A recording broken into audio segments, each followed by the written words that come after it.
Muito bom dia, minha gente. Eu de novo aqui com vocês. Voltei. Muito obrigado a você também que nos prestigia aí pela transmissão do YouTube. Agora, eu, Auris Fran, vou apresentar para vocês o módulo que fala sobre aposentadoria especial de professor. Mas antes, eu quero combinar com vocês aqui uma musiquinha. Claro. Bora lá, bem facinha, porque tem tudo a ver com cinema. E, aliás, com um tema de cinema, aliás. Eu vou fazer assim, ó. Eu vou cantar e vocês vão fazer assim, ó. Todo mundo, vá. Vamos lá. Calma, calma. Vamos fazer calma. Estava aparecendo a antiga batida da escola de samba da Messejana, uma descoordenação só, né? Calma. Assim, ó. 1, 2, 3, ó. 4. Bora lá agora com a musiquinha. Parararã.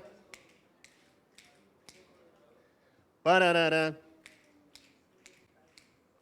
Parararã. Não. Presta atenção, tá precisando assistir mais cinema. Vocês vão assistir, vão prestar atenção daqui a pouco.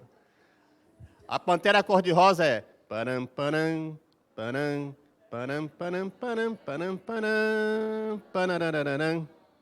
Tá? Diferente. Parece. Então, minha gente, já essa parte agora, isso é o fundo musical da teratologia, de algumas coisas teratológicas que nós vamos ver aqui, tá? Quando nós tratamos aqui de mostrar algumas situações aqui legais, que exigem que sejam mostradas determinadas situações, por isso um fundo musical, uma musiquinha de introdução, tá? Adequada, que foi o que nós fizemos agora.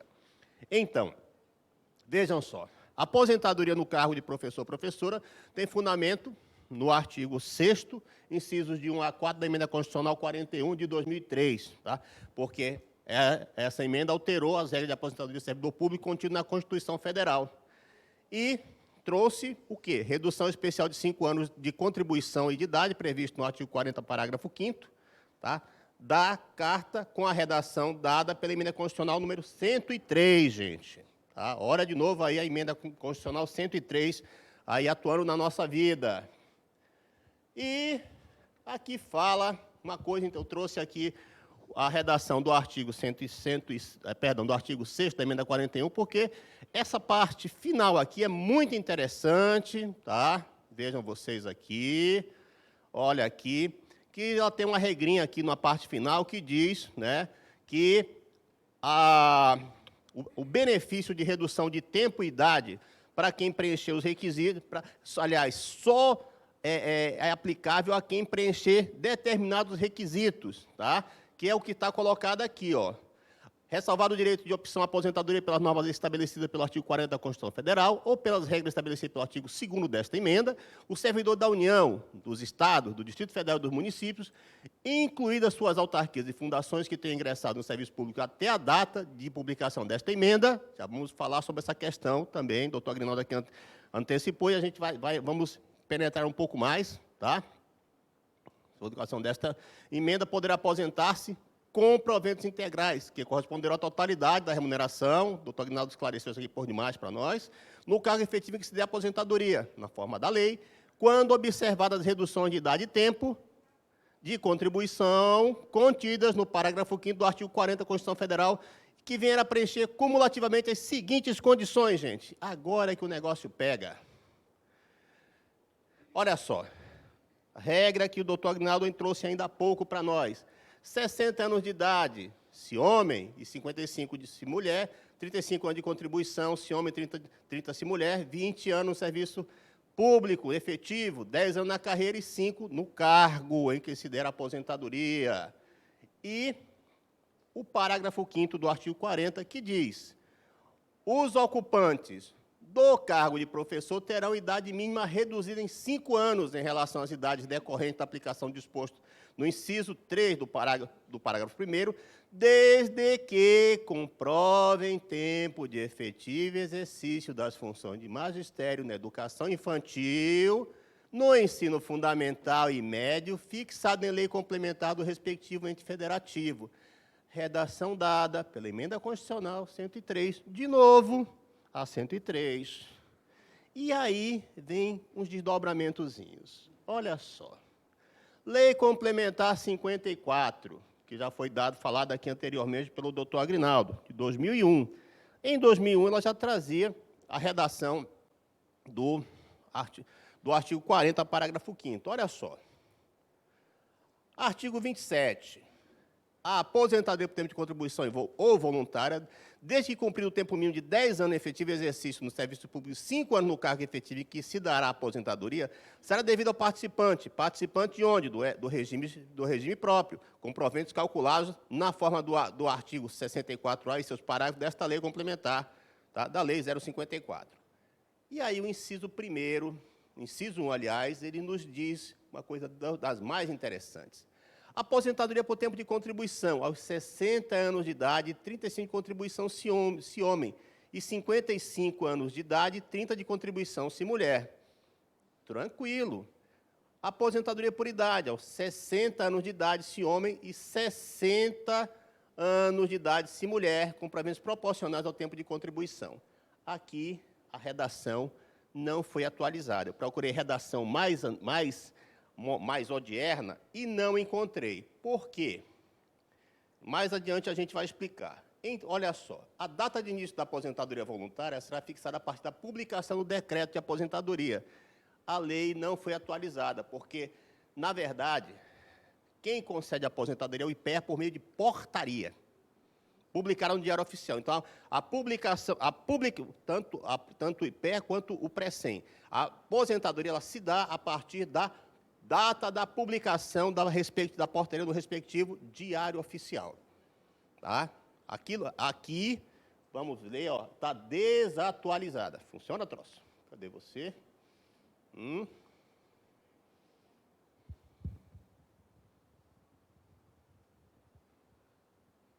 Aqui, aqui está desatualizado, tá? Não é o decreto de aposentadoria, tá? É a publicação da portaria do respectivo ente, tá? Do respectivo ente do seu órgão previdenciário, tá? No respectivo Diário Oficial, seja Estado ou município. Aí aqui, também, a aposentadoria por idade poderá ser decorrente da transformação da aposentadoria por invalidez ou auxílio-doença, desde que requerida pelo participante. Tá? Isso aqui exige estudo, exige laudo, exige até mesmo a vontade do requerente, como está colocado aqui. Porque, de repente, é uma questão de oportunidade e vantagem. De repente, é mais negócio ele continuar na aposentadoria por invalidez decorrente de doença do que mesmo pela questão da idade. Isso é uma decorrência natural. Então, minha gente, artigo 28. Os requisitos de idade e tempo de contribuição serão reduzidos em 5 anos em relação ao dispositivo no inciso 1 do artigo anterior para o professor que comprove exclusivamente tempo de efetivo exercício de funções de magistério na educação infantil ou no ensino fundamental e médio. Observem isso aqui que está destacado. Parágrafo único. Para fins do disposto no caput, considera-se função de magistério a atividade docente do professor exercida exclusivamente em sala de aula. Tá? Isso está na lei. Lição de ontem. Lembra da lição de ontem, que é a musiquinha de ontem? Porém... Ai, que emoção. Quanta emoção. Acertaram, minha gente. Você que está nos prestigiando aí pelo YouTube, eles acertaram de primeira, gente. Muito obrigado. Então, minha gente, porém, o que ocorre quanto a essa questão aqui, tá? Olha só. A atividade docente do professor é exercida exclusivamente em sala de aula. O que está acontecendo aqui? Ó, nós vamos discorrer a respeito disso aqui de forma mais aprofundada, tá? Mas nós vamos passar aqui por umas pequenas liçõezinhas sobre a questão dessa regra. Aqui eu trouxe uma tabela que ela fala de forma aqui bem sintética quais as exigências para aposentadoria no artigo 6º, incisos de 1 a 4 da emenda 41. Olha aqui. No caso aqui, mulher professora, ingressou antes de 31/12/2013. Eu coloquei essa data aqui, tá certo, gente? Porque a data é o que está lá na Constituição. Tá certo? Só que, como foi o doutor Agrinaldo falou aqui, mais cedo, A emenda 41 ela precisava de regularização. Precisava ser regulamentado o artigo 40 da Constituição. E aí veio o quê? Medida provisória 167, em fevereiro de 2004. Tá? Aliás, ainda em dezembro de 2003, veio a emenda 41, ela é de novembro, em dezembro veio a medida provisória 167. A medida provisória 167 ela foi transformada em lei em... ela foi 4 meses de fevereiro, 4 meses depois, em julho de 2004. Só que, perdão, estou confundindo, a medida provisória 167 é do dia 19 de fevereiro de 2004. Como ela só foi transformada em lei em julho, ficou válido a regulamentação dela a partir da edição da medida provisória, 19 de fevereiro de 2004. O que significa isso? Que, como o artigo 40 é quem trata da questão da entrada no ingresso do servidor no serviço público para ter direito à paridade e integralidade, então, não é 19, a data limite não é 19 de novembro de 2003, a data limite, que é a edição da emenda 41, tá? Não, 31 de dezembro, perdão, 31 de dezembro de 2003. Não é isso. A data limite para quem ingressou no serviço público ter direito à paridade e integralidade, na verdade, 19 de fevereiro de 2004. Quem ingressou até essa data tem direito à paridade e integralidade, tá? Contado desde que obedeça os requisitos para se aposentar. Tá? Isso o doutor Aguinaldo falou ainda há pouco aqui para nós. E a gente vai poder ver isso aqui mais adiante. Aqui, vejam só. Então, professor, na Constituição tá escrito isso aqui, tá? Está lá grafado isso, a emenda 41, ela está colocada dessa maneira, para idade mínima 50 anos, tempo de contribuição 25, serviço público 20, carreira 10, cargo 5. Isso aqui para o professor, mesma coisa, na data de ingresso, aqui, idade mínima 55, 30 anos de contribuição, 20, 10 e 5, tá? Correspondente a tempo de serviço, carreira e cargo. Vejam só, Lei Complementar 152. O que essa lei tem a ver conosco?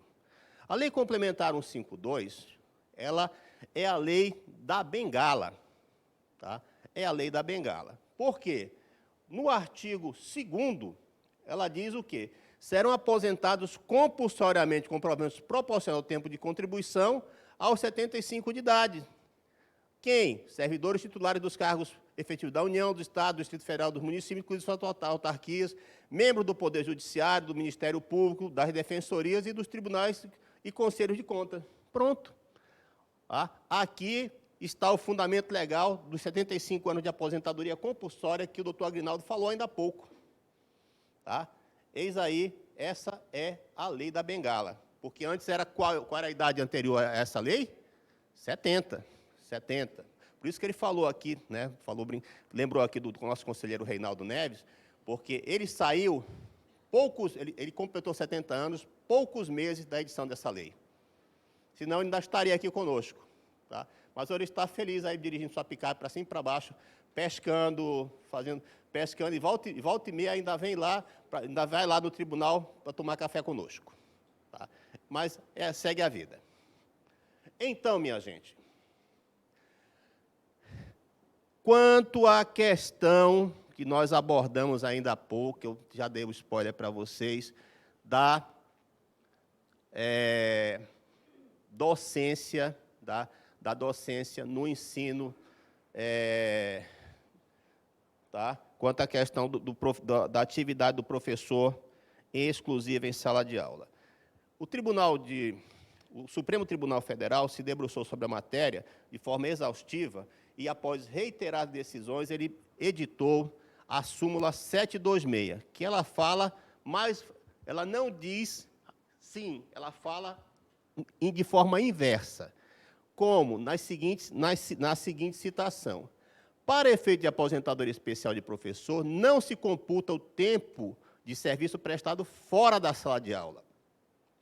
Vejam vocês que a legislação diz o quê? O tempo, a efetiva docência é em sala de aula. Não é isso que nós vimos ainda há pouco na legislação, né? Artigo 41, artigo 40, parágrafo 5º, né?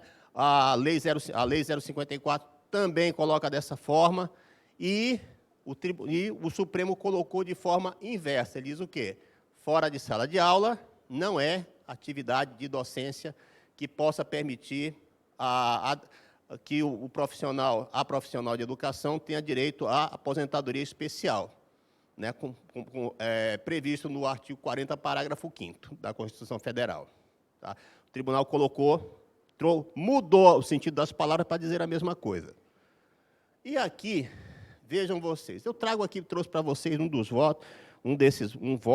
dois votos, aliás, que o Supremo editou, e que falam de forma mais pormenorizada.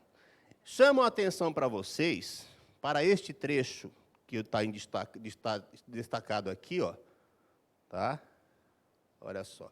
O Supremo Tribunal Federal afirmou, encampando interpretação estrita, que a docência caracterizar-se-ia pelo exercício de função em sala de aula, em entendimento cristalizado, inclusive na súmula 726. A seu turno, em hipótese de reação frontal, o legislador infraconstitucional emprestou exegese ampliativa à categoria funções de magistério, para efeito de concessão de aposentadoria especial aos professores, de modo a albergar aquelas exercidas por professores no desempenho de atividades educativas, aí incluídas as de direção de unidade escolar, as de coordenação e assessoramento pedagógico. Ou seja, estendeu para aquilo que nós, dentro da Secretaria de Atos de Pessoal, nós convencionamos chamar de intramuros. Intramuros. O que significa isso? As atividades que são desenvolvidas voltadas ao ensino dentro do ambiente de escola. Tá? Dentro do ambiente de escola. Tá certo? É o que nós convencionamos chamar de intramuros. Intramuros. Tá certo? Dentro do ambiente da escola, você está na sala de aula, o professor está na assessoria, está na sala de leitura, está fazendo acompanhamento especial, está fazendo reforço no horário posto. Perfeito. Está lotado ali, comprovou. Se você completou seus 25 anos ali dentro, você tem direito à aposentadoria especial. Tá certo? Vejam esse detalhe. Então, minha gente, a próxima situação aqui que nós trouxemos. A função de magistério, observem aqui, o posicionamento do ministro Aires Brito. A função de magistério não se circunscreve apenas ao trabalho em sala de aula, abrangendo também a preparação de aulas, a correção de provas, o atendimento aos pais e alunos, a coordenação e o assessoramento pedagógico e ainda a direção de unidade escolar. As funções de direção, coordenação e assessoramento pedagógico integram a carreira do magistério, desde que exercidos em estabelecimento de ensino básico por professores de carreira, excluídos os especialistas em educação, fazendo jus àqueles que as desempenham ao regime especial de aposentadoria estabelecido no artigo 40, parágrafo 5º e 201, parágrafo 8º da Constituição Federal. Ação direta julgada parcialmente procedente, etc., etc. Tá? Vejam vocês, é firme a legislação, é firme o entendimento do Supremo quanto à questão do professor, tá? Que só tem direito aquele que exerce suas funções intramuros, ou seja, dentro do estabelecimento de ensino. Tá? E aí, nós vamos aqui adiante, porque vai ficar mais interessante. Requisitos fundamentais ao Tribunal de Contas para comprovação de efetivo exercício das funções de magistério. Aqui entra a parte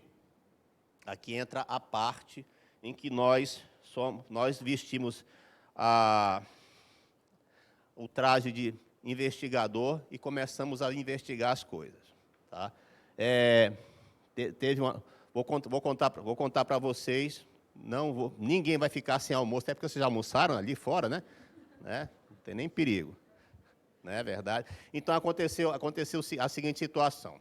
Estava eu lá respondendo como secretário da Secretaria de Atos de Pessoal, aí chega um processo, todo processo chegava, evidentemente eu lia de cabo a rabo, aí vi lá um determinado nome de uma determinada senhora, eu olhei assim e pensei, puxa vida, olha, mesmo o nominho daquela senhora que eu conheci lá na representação de Brasília, quando fui caçar fantasma lá com um colega. Puxa vida. Aí eu olhei, puxa vida, olha, aposentado especial de professor. Aí eu olhei, que coisa, Brasília tem escola. Aí Brasília tem escola? Do Estado? Não, tem alguma coisa. Aí li melhor o processo. Não tinha todo o endereço de Brasília. Aí reuni os colegas, não precisava nem reunir, que todo mundo trabalha de frente às mesas, todo mundo de frente para outra. Aí eu pergunto aos universitários, pode a situação assim, né? O doutor Damião estava lá, testemunho disso. Tem também o lado do Reinaldo está ali também, disfarçado de galeroso também, mas está ali. Aí, não pode. Aí oficiamos a Secretaria da Educação, foi aí que eu conheci a doutora Nilza, por sinal. Oficiamos para o IPE, aí demorou aproximadamente uns 30 dias, aí quando voltou, já veio com a resposta, que realmente foi verificado que não fazia jus à aposentadoria especial, ela possuía realmente 25 anos de contribuição, mas não era em sala de aula. Tá? E aí, o que aconteceu? Houve a reversão dessa situação, e 2 meses que aquela senhora lá recebeu, o IPE cobrou. Aí, desdobramento jurídico da coisa. Muito bem, desdobramento jurídico. Musiquinha. Panararã. Panararã. Panararã. Tema da família Adams, gente. Uma família monstruosa, estão lembrados? Agora entenderam, né? Pois é, agora vamos ver a parte teratológica da justiça. Embora não houvesse comprovação nos autos de que essa senhora tivesse cumprindo os requisitos do artigo 40, parágrafo 5º, tá? E do artigo, fizesse jus, melhor dizendo, ao benefício do artigo 40, parágrafo 5º, e tivesse implementado os requisitos do artigo 6º, incisos de 1 a 6 da Emenda Constitucional 41, infelizmente, ela contratou um ex-professor meu de Direito, 2, aliás, e eles conseguiram uma liminar que fez com que ela voltasse a receber. E isso ele me contou ocasionalmente, que eu encontrei com ele. E por que ele me contou isso? Porque meu nome estava lá, né? Meu nome está num dos ofícios lá, meu santo e sacro nome estava lá. E aí ele me contou, olha, vi teu nome e tal, uma situação assim, assado. Eu disse, aí, não, a gente reverteu. Ele reverteu, não, na verdade, em caráter liminar, o juiz, tá? Juiz que não entende de direito previdenciário, tá? Também não para estudar, e, infelizmente, os seus assessores, que também não entendem, também não param para estudar, concedeu a liminar. Tá? Infelizmente, porque o caso é teratológico, nesse caso é teratológico. Tá? Todas as provas vão encontrar o senso, tá, do direito dessa senhora.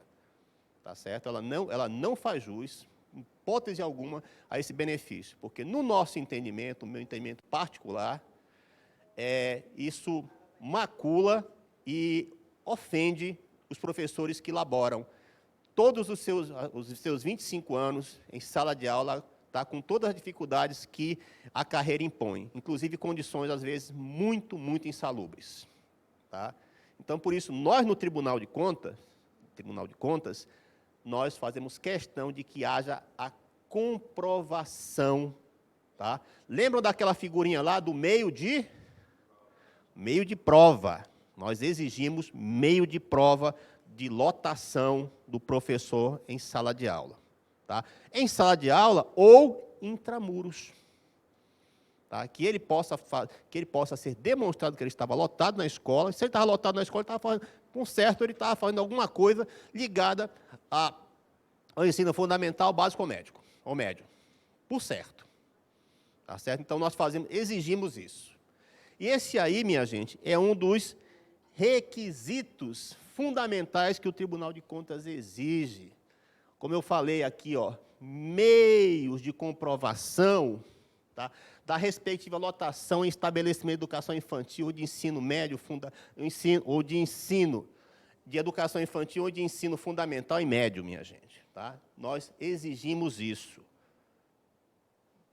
E quais são esses documentos que podem ser esses meios de prova? Ali, ó, ordem de lotação, portaria, memorandos, ou outros documentos integrantes dos assentos funcionais que possam embasar a expedição de certificado de exercício de magistério. Vocês já ouviram falar em pagela? Diário de classe? Pois é. Lembram que eu falei para vocês que servidor público não guarda papel? Pois é. Lembram que eu falei que era importante guardar papel? Pois é. Por isso, porque hoje há professores que precisam comprovar, infelizmente esses documentos foram perdidos ao longo do tempo, infelizmente. Então, eles estão carecendo de meio de prova. Tá? Infelizmente. Aconteceu um infortúnio na Secretaria de Educação e alguns papéis foram perdidos durante o incêndio. E outros meios indiretos, ainda estão sendo buscados para se comprovar para comprovar o tempo em sala de aula, tempo de ensino, aliás, de determinados professores que entraram a partir do concurso de 1995. Tá? Mas, até lá, o Tribunal de Contas vai continuar exigindo, por uma razão muito simples que eu falei ontem também. Prova não é presumível. Tá? A prova ela deve ser fática, documental, tá? Ela deve ser um documento que possa comprovar um fato. Por isso, nós não aceitamos presunção. Nós poderíamos... tem um documento aqui dizendo lá não sei quando que a pessoa foi devolvida. Sim. Mas não está completo, mas não traz toda a linha temporal. Infelizmente, não. Então, o Tribunal de Contas, no seu mister de auditagem, de checagem da conformidade da legislação, nós exigimos a apresentação dessa documentação completa. Tá? E assim, a gente tem dado muito trabalho aqui à doutora Nilza, que tem se desdobrado para atender, na grande maioria dos casos tem conseguido, né? Vai para o céu, viu? A candidatíssima, viu? Indo para o céu, ela vai escolher a banda que vai tocar no dia, né? Esteja longe esse dia, né, doutora? Esteja longe. Mas nós fazemos esse tipo de exigência, minha gente. Tá? Aqui. Então, gente, a respeito disso, nós temos que enfatizar a questão de uma controvérsia roraimense, tá? Que é o caso dos centros educacionais. Tá? O que ocorre? Há professores que estão fora de sala de aula e estão em centros regionais de ensino, centro de atendimento educacional, centro de ecoterapia, centro disso, centro daquilo. E são... Pois não, guerreiro? Pois não?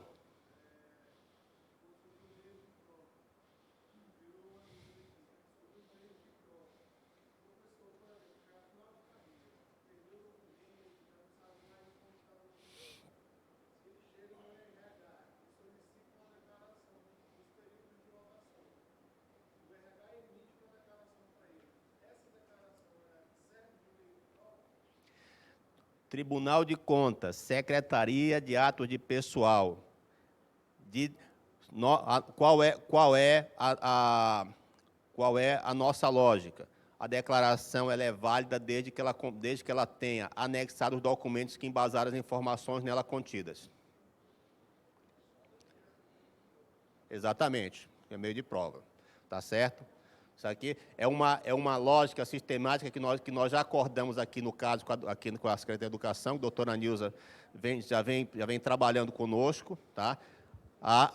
tem a declaração, vem dizendo, período tanto a tanto, escola tal, e vem trazendo memorando, print de registro de banco de dados, essas coisas assim. Tá? Tranquilo. Porque qual é a situação prática, gente, do professor que não comprova o tempo especial? A regra é comum. Você vai poder, por exemplo, exemplo clássico. O professor entrou em 1995, naquele concursão. Beleza. Ele faz jus à paridade e integralidade? Vou reprovar todo mundo, não é possível. Por quê? Entraram antes de 31 de dezembro de 2003, né? Ou 19 de fevereiro de 2004, mais precisamente. Então, tem direito à paridade e integralidade. Não conseguiu comprovar os 25 anos de efetivo exercício de magistério em sala de aula, o que vai acontecer? Vai para a regra geral. Mulher, 30 anos de contribuição, 55 de idade. Homem, 35 de contribuição, 60 anos de idade. Ele não perdeu o seu direito à paridade e integralidade. Ele não perdeu este benefício, não perdeu este direito. O que vai acontecer é que ele vai trabalhar mais tempo. E vai ter que viver mais esses 5 anos, se Deus quiser, mais ainda para poder aproveitar a aposentadoria, né? Pelo amor de Deus, né? Certo? Entende? Beleza, guerreiro? Está respondido?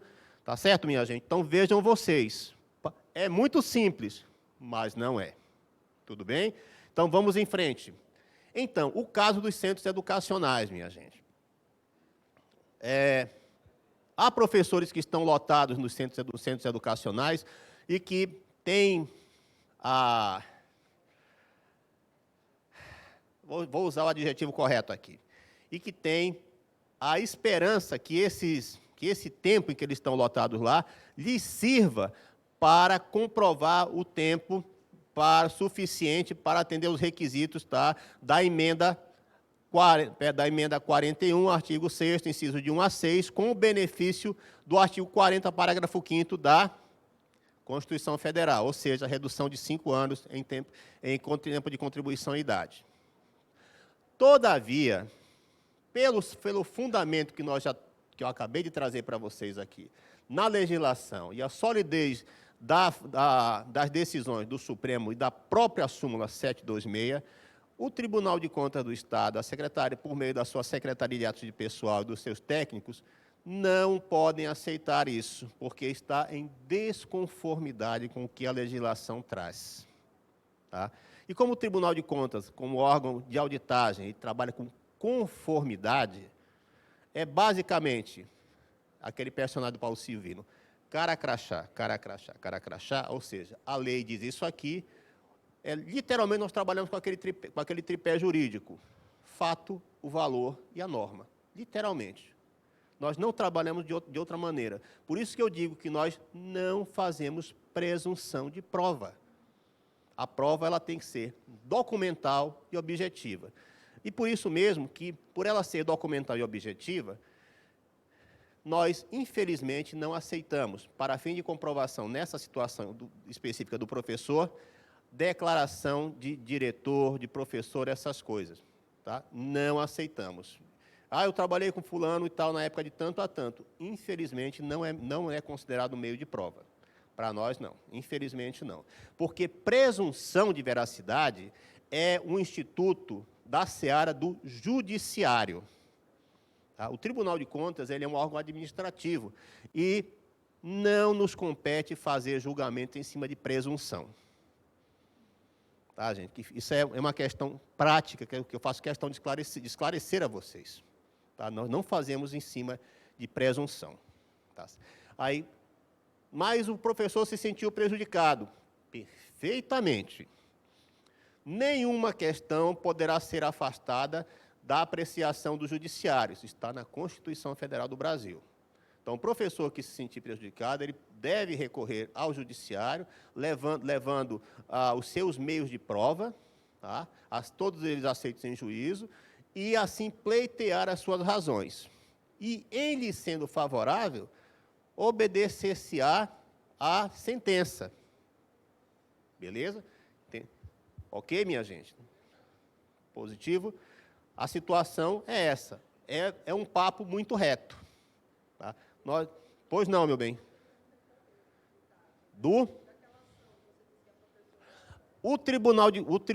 Nós, tribunal, não, mas por certo, como ali foi contra o Estado, contra o IPE, por certo, a Progis já recorreu. Mas para vocês terem uma ideia, eu vou falar, quando chegar aqui, sim, tem outra parte aqui. Essa outra parte é mais interessante da gente ver. Já vou contar para vocês aqui. Então, gente, é mais um caso de teratologia, também, em cima dos professores. Então, gente, entendido? Então, os professores, no caso, eles estão em tratativas. Eita, repetir, aqui. Essa notícia aqui eu encontrei na internet. Tá? Os professores, junto com o IPE, estão discutindo as aposentadorias de professores lotados em centros educacionais especializados. Estão discutindo com a Assembleia. Tá? O Tribunal de Contas não foi convidado.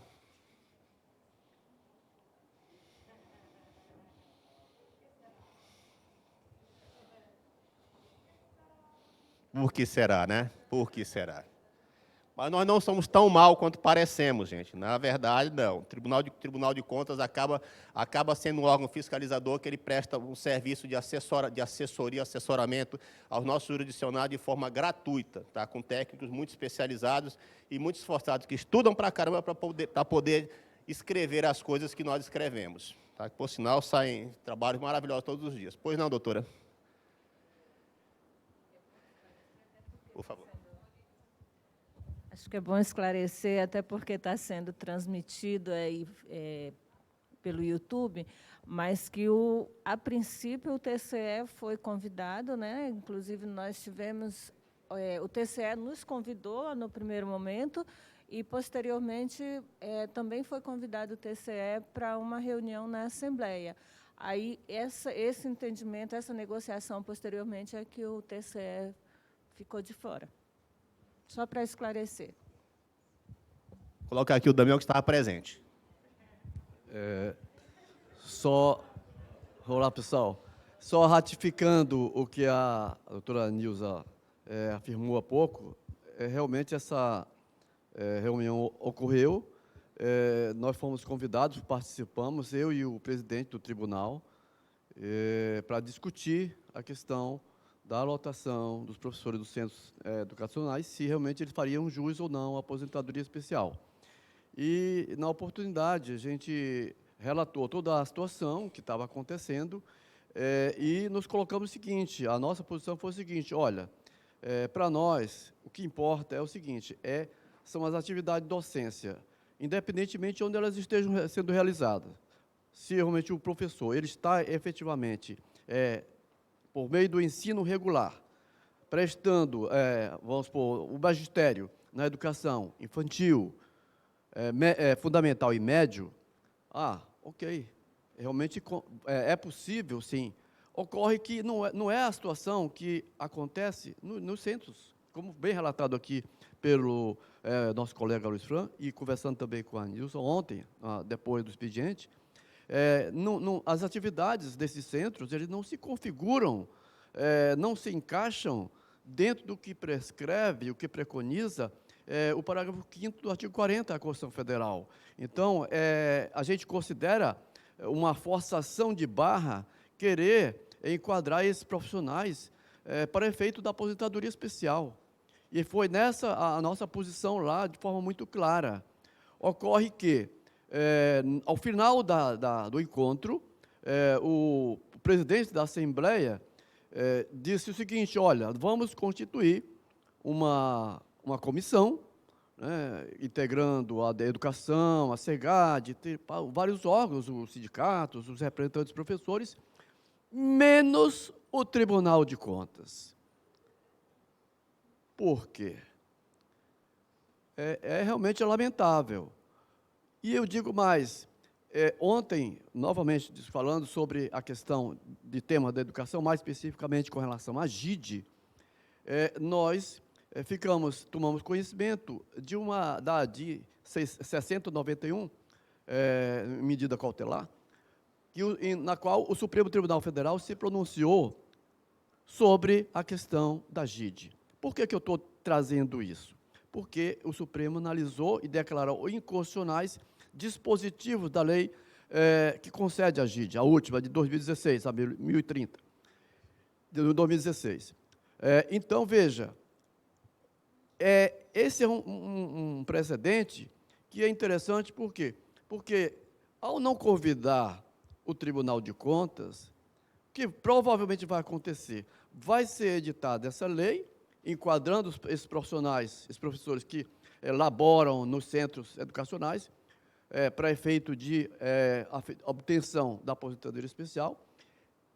Posteriormente, os atos de aposentadoria desses servidores chegarão ao tribunal e nós vamos sugerir a negativa de registro, né? E aí vai começar uma nova controvérsia sobre a questão, tá certo? Então, é só para posicioná-los a respeito da situação. Deixa eu botar o microfone aqui. Em homenagem a isso, musiquinha. Parararã. Parararã. Parararã.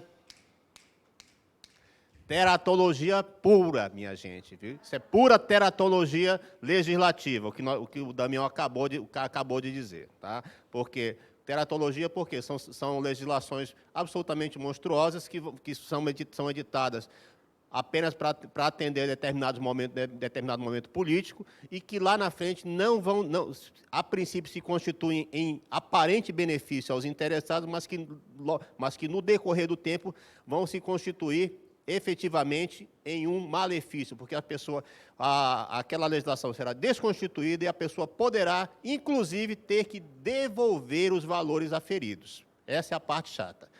Sobre a ADI 6091, agora, que saiu agora dia 26 de maio, o que acontece? Eu não coloquei ela aqui porque nós soubemos dela ontem, tá? Que a doutora aqui recebeu, a doutora Nilza recebeu e nos passou, e ontem eu fiquei estudando ela até não conseguir mais ficar acordado. Então, vários artigos que a Lei 1030 trouxe como benefícios, inclusive que foram aderidos ao salário de contribuição, como eu falei anteriormente, eles foram desconstituídos na decisão dessa ADI. Tá? Então, a gente sugeriu à doutora Nilza que fizesse uma consulta à PROGE, tá? Para que esmiuçasse, dissesse exatamente qual o efeito prático disso. A princípio, para vocês terem uma ideia como essas decisões elas demoram, o governador Antônio Denário ele entrou através da PROGE com essa ADI em 2019. Nós estamos em 2023, somente agora que saiu essa decisão. E o efeito dela não foi um efeito chamado ex nunc, ou seja, foi da decisão para diante, que foi modulado nesse sentido para que os servidores que pediram de boa-fé, segundo como consta da redação da decisão, não fossem prejudicados e tivessem que devolver valores, tá, já oferidos em suas aposentadorias. Todavia, porém... Ai, quanta emoção. Obrigado. Tá? Então, porém, todo mundo que adquiriu o seu direito de aposentadoria, os seus requisitos, a partir do dia 26 de maio deste ano, poderá não receber, tá, os valores conforme vem sendo descontado. Tá? Porque alguns colegas têm qualificação, recebem professores que recebem a qualificação, que contribuem no seu salário de contribuição com a gratificação de qualificação para fins de aposentadoria. Então, para isso, é preciso que a Secretaria de Educação, juntamente com a PROGE, ela se manifeste contra esses efeitos práticos. tá certo? Porque quando as aposentadorias chegarem para nós à luz dessa ADIM, o Tribunal de Contas fará a verificação dos cálculos e, em não sendo conforme, restituirá para que sejam feitos os respectivos ajustes. Ok, minha gente? Então, vejam teratologia legislativa aqui no cotidiano, na parte prática da vida. E aqui, tá, depois disso, a gente espera que, se Deus quiser, a Assembleia reveja o seu posicionamento e nos chame para que nós possamos ajudar a não acontecer uma nova teratologia. E essa apresentação encerra aqui. Eu vou começar imediatamente a próxima, por favor. Tá? Tem uma nova apresentação agora, rapidamente, por favor. Alô?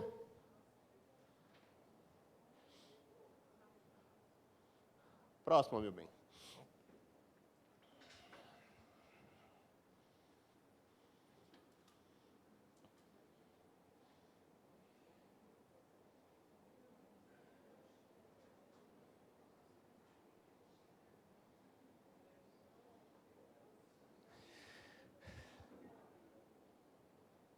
Ok?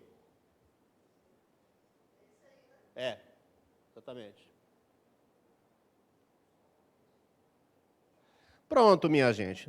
Agora vamos levar esse próximo módulo aqui para vocês, que é sobre a aposentadoria de policiais, aposentadoria especial de policiais civis. Tá? Bem interessante, bastante elucidativo aqui. Bom, a aposentadoria dos policiais civis possui os seguintes fundamentos legais: a Constituição, evidentemente, e o artigo 40 da Constituição Federal, tá? Que, no caso aqui, com base no parágrafo 4º, aqui diz o seguinte: é vedada a adoção de requisitos e critérios diferenciados para a concessão de aposentadoria aos abrangidos pelo regime de que trata este artigo, ressalvado nos termos definidos nas leis complementares, os casos de servidores que exerçam atividade de risco. Por favor, anotem essa expressão, atividade de risco. Tá? No caso aqui, vejam vocês, o artigo 40, o inciso 2 do artigo 40, ele foi acrescido pela emenda 47 de 2005. Vocês estão lembrados da emenda 47, né? Do que ela trata? Regra 85/95. Vejam vocês. A mesma que trouxe o benefício para aquele nosso colega lá, que trouxe o tempo dele de polícia, né, como tempo especial, foi multiplicado por 1,4, ele conseguiu se aposentar com 56 anos, recebeu um valor, em 3 anos de abono pecuniário, e não nos pagou um quibe aos colegas. Vejam vocês, viu? Tremendo papagaio no arame. Não pagou um quibe sequer para os colegas, viu? Tremendo papagaio no arame. Então, minha gente, ainda tem por fundamento a Lei Federal 51 de 1985, e que ela traz ainda, no seu artigo 1º, o servidor público policial será aposentado. Inciso 2, voluntariamente com proventos integrais, independentemente da idade. Redação dada pela Lei 144/2014, após 30 anos de contribuição, desde que conte pelo menos 20 anos de exercício em cargo de natureza estritamente policial, se homem. Observem. E aqui, artigo 2º, nos termos da Constituição Federal. Eu trouxe aqui, não trouxe mulher, porque a gente vai fazer o desdobramento aqui, conforme aqui está na lei estadual. Já pulei direto para a Lei Estadual 268, que trata da carreira policial civil no estado de Roraima. Olhem aqui, no artigo 2º, a lei nos diz o seguinte: nos termos do artigo 40, parágrafo 4º, inciso 2 da Constituição Federal, e do artigo 27, 7º, inciso 2 da Constituição do estado de Roraima, o policial civil do estado de Roraima será aposentado voluntariamente com proventos integrais, como nos ensinou aqui doutor Agrinaldo, com base no último subsídio do cargo ocupado, independentemente de idade, após 30 anos de contribuição, desde que conte pelo menos 20 anos de exercício efetivo em cargo de função de natureza de alto risco, se homem, após 25 anos de contribuição, desde que conte com pelo menos 15 anos de efetivo exercício em cargo de função de natureza de alto risco, se mulher. E agora começam as coisas a ficarem interessantes. Controvérsias da Lei Complementar Estadual 268, parte 1. Artigo 2º. Nos termos do artigo 40, parágrafo 4º, inciso 2 da Constituição Federal e do artigo 27, 7º, inciso 2 da Constituição do Estado de Roraima, o policial civil do Estado de Roraima será aposentado, inciso 1, voluntariamente com proventos integrais com base no último subsídio do cargo ocupado, independentemente de idade. Beleza?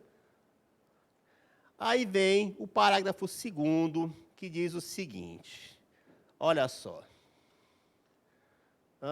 Os proventos de aposentadoria de policiais civis concedidos com base nesta lei complementar serão revistos também a proporção na mesma data, sempre que se modificar o subsídio dos policiais de atividade, sendo também estendidos aos inativos e pensionistas com direito à paridade, quaisquer benefícios ou vantagens posteriores concedidos aos policiais civis de atividade, inclusive quando decorrente de transformação, reclassificação de cargos e classe em que se dê inatividade na forma da lei. Vejam para vocês que a lei é bastante favorável à carreira policial civil.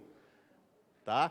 Todavia, olha aqui, o policial civil que preenche os requisitos para aposentadoria especial tem ou não direito ao cálculo dos proventos nas regras de integralidade e paridade, independente da observância das normas de transição decorrentes da emenda 41 e 47. Tudo ali está dizendo que sim, né? O que vocês acham? Pergunta complexa. O policial civil que preencha os requisitos para aposentadoria especial tem ou não direito ao cálculo dos proventos nas regras da integralidade e paridade, independente da observância das normas de transição constantes na emenda 41 e emenda 47. Bom, emenda 41 é aquela que a gente é a que estabelece o quê? 60 anos para homem, 35 de contribuição. 55 mulher e 30 de contribuição. Já vimos que a lei ela reduz bastante o tempo, não é isso? 30 anos de contribuição para o homem, independentemente de idade, pela lei 268, né, e 20 anos na carreira. E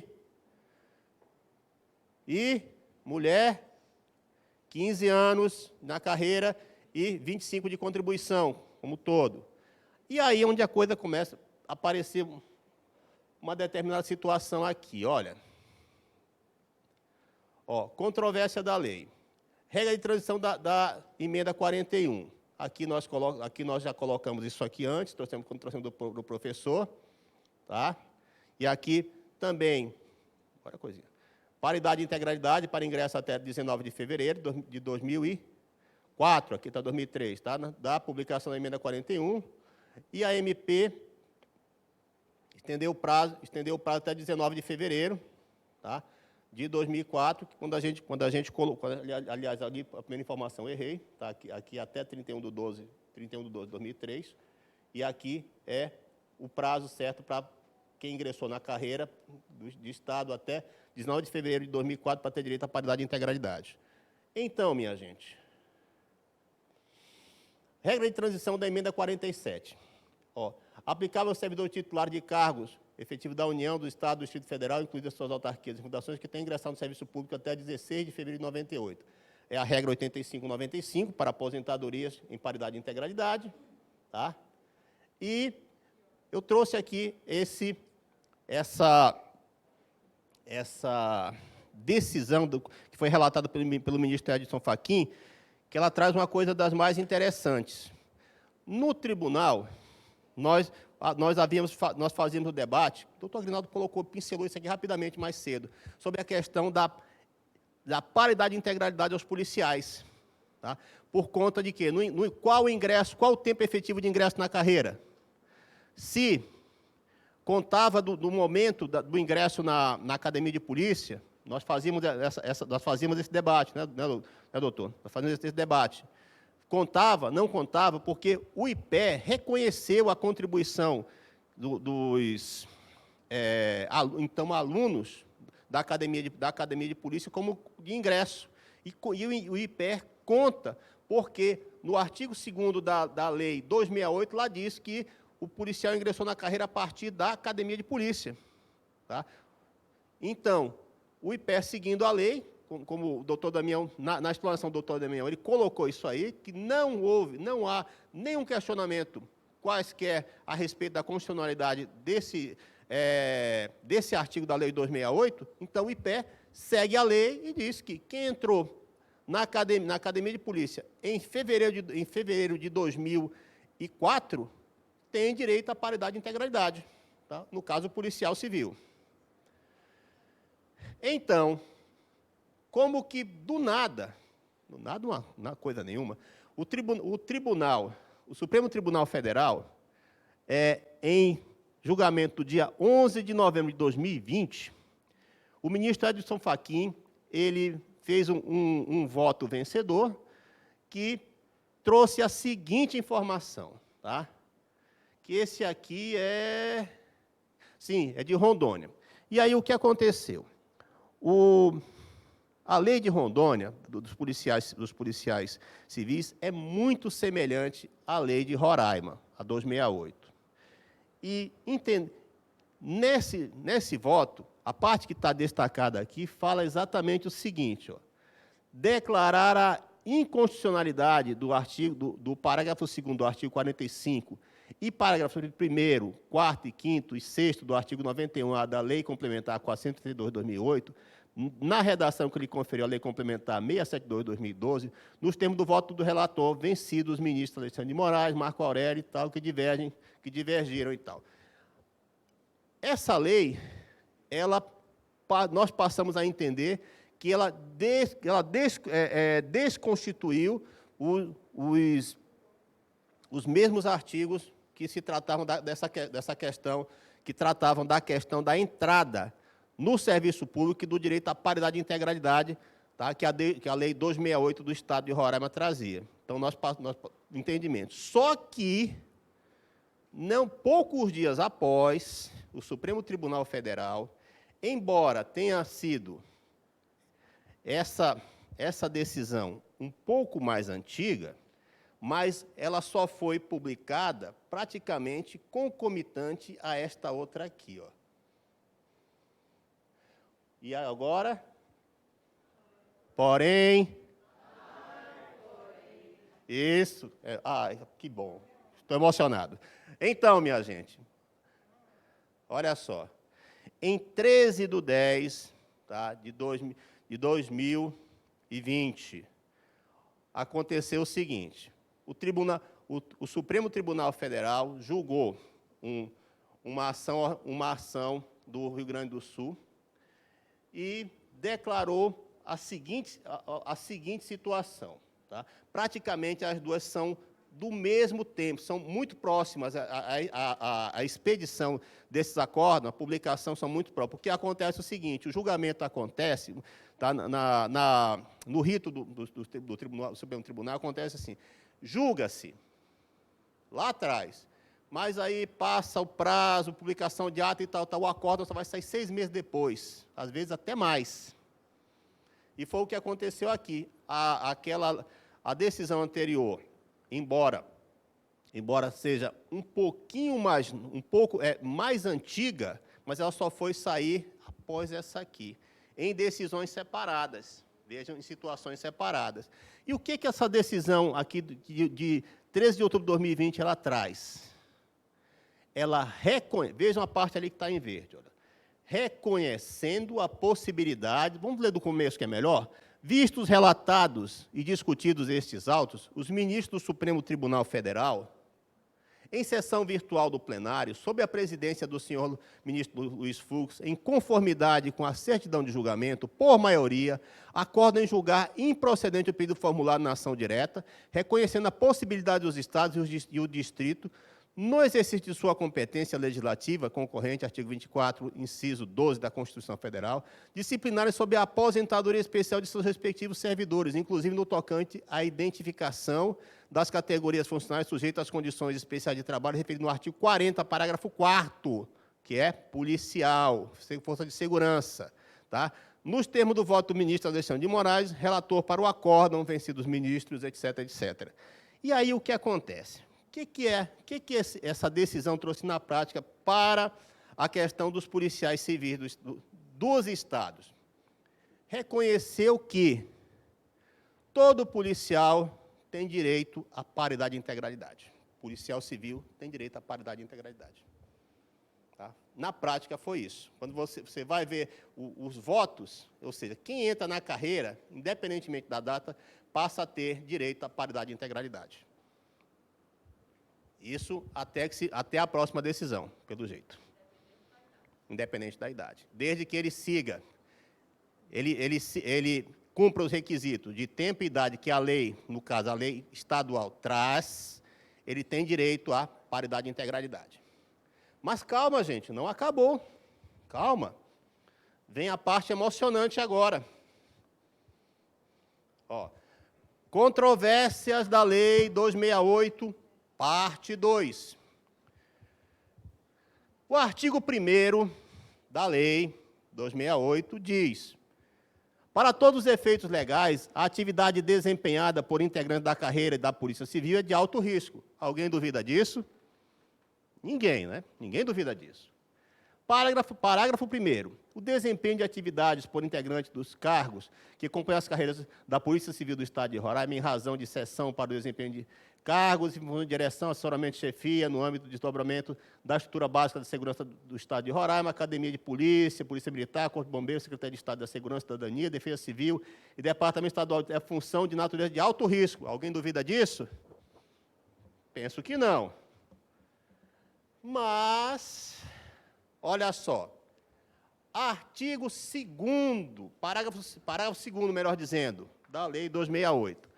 Para fins do disposto nesta lei complementar, é também atividade de natureza de alto risco o desempenho de funções inerentes a cargos públicos, qualquer que seja a denominação em outras unidades federativas, orgânicos da Polícia Civil, Militar, Corpo de Bombeiros e Sistema Penitenciário. Tem a ver? Não há dúvida. Cargos exclusivamente militares, no âmbito das Forças Armadas. Tem a ver? Tem a ver. Tranquilo. Beleza. Inciso 3º. As atividades prestadas por servidor público policial civil no âmbito do Gabinete Militar do Poder Executivo, Judiciário ou Legislativo do Estado de Roraima. Mas não há controvérsias. Ó, relacionados ao exercício de mandato eletivo ou de mandato classista por integrante da carreira de policial civil em atividade. Bem. Há que se observar, há que se verificar, né? Há que se verificar, né? Mas, inciso 5, a cargos públicos, qualquer que seja a denominação, em empresas públicas e sociedade de economia mista. Aí, como diria um amigo meu cearense, aí quebrou dentro. Tá? Por quê? O risco, como nós aprendemos aqui, o risco ele precisa ser empresa pública, economia mista, ele precisa ser atestado. Tá? Qual o risco? Bom, vou pegar um exemplo prático para os senhores.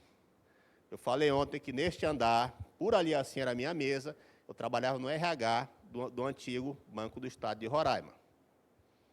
Por essa lei aí, eu corria um alto risco. Pelo inciso 5º, por esse inciso 5 aí. Qual o risco que eu estava submetido?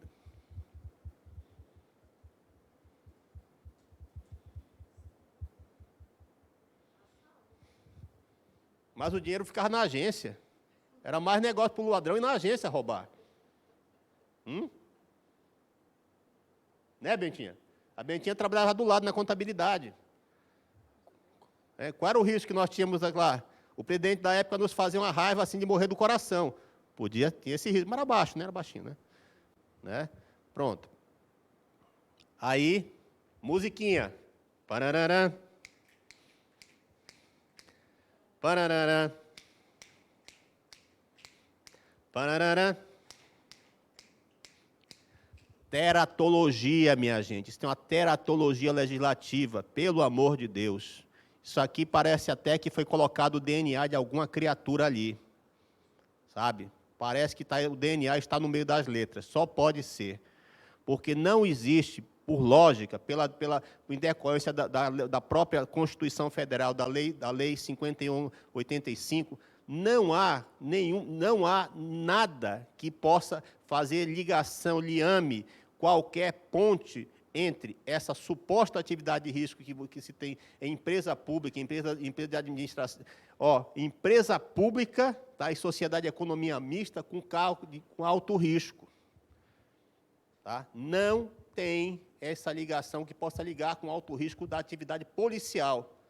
Infelizmente, não há, gente. E aí, o que acontece? Quando isso vem para nós, o que a gente faz? Automaticamente, nós pedimos a comprovação do risco. E já foi sugerido, acho que 2 oportunidades, né? Já foi sugerido, já foi apontado pela Secretaria de Arte Pessoal, pelos nossos técnicos, que sugeriram que o não registro daquela aposentadoria. Tá? O Damião pode trazer aqui uma informação mais recente. Acerca dessa questão, nós submetemos que o tribunal, com base na súmula 347, ele pode apreciar incidentalmente, ou seja, em caso concreto, a inconstitucionalidade de normas, né, estaduais, municipais, né? Então, com base nessa súmula, nós submetemos essa questão do inciso 5 da Lei 268 ao colegiado e o pleno do tribunal, e já há uma predisposição para declarar incidentalmente, no caso daquele processo específico, a inconstitucionalidade desse dispositivo. Todavia, um dos conselheiros pediu vistas do processo, então está sob análise a questão da inconstitucionalidade do dispositivo. Mas o tribunal, como bem colocou o Damião, já sinaliza que ele vai na mesma direção do entendimento do seu corpo técnico, ou seja, essa teratologia ela não deve prosperar. Tá? Vejam vocês. Então, queridos, esse entendimento nosso aqui, ele se baseia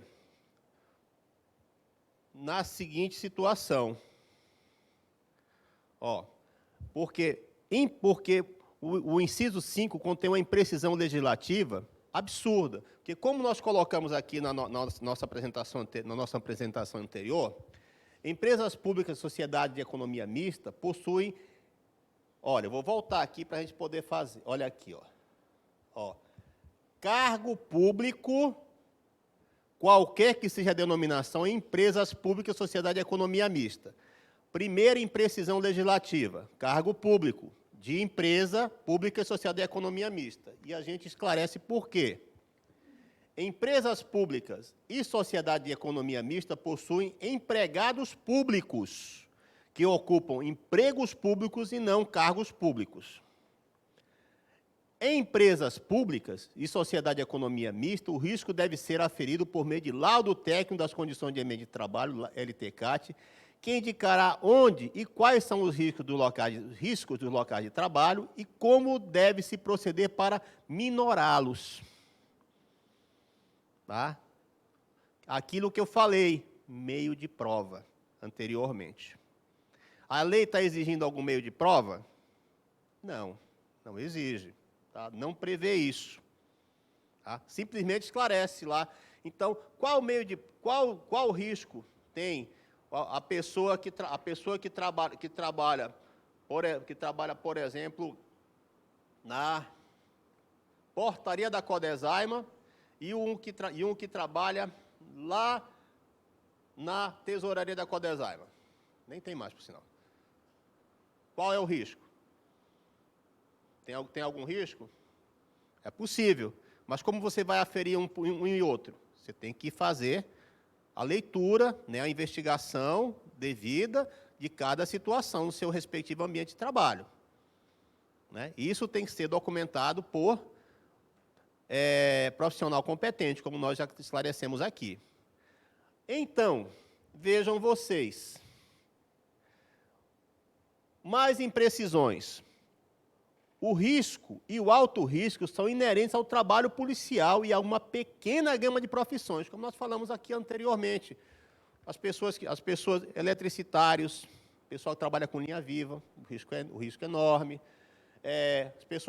Os profissionais que trabalham em mineração, nós colocamos aqui, petroleiros, pessoal que trabalha na extração de gás, porque a plataforma pode explodir, pode pegar fogo, como já aconteceu inúmeras vezes aí, mundo afora, aqui no Brasil também.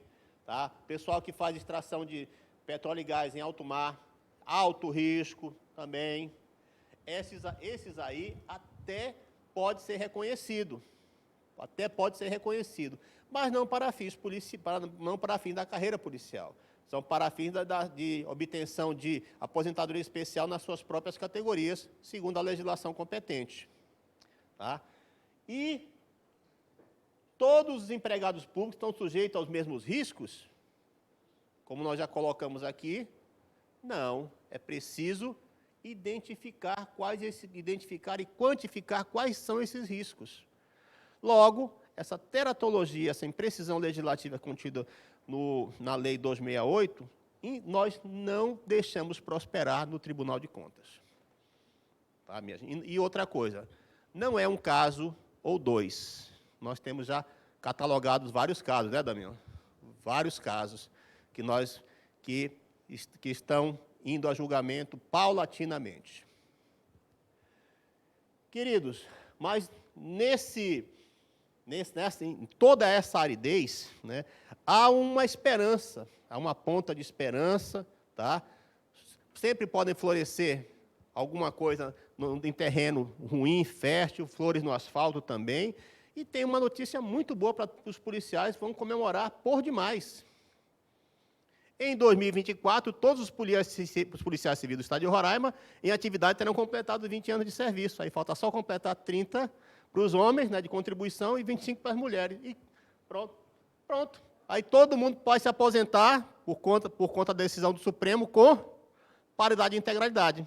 Essa parte é linda, viu? Não é tão difícil. Queridos, 11:55, pelo adiantado da hora, tá? Vamos dar os parabéns antecipados aos nossos policiais civis.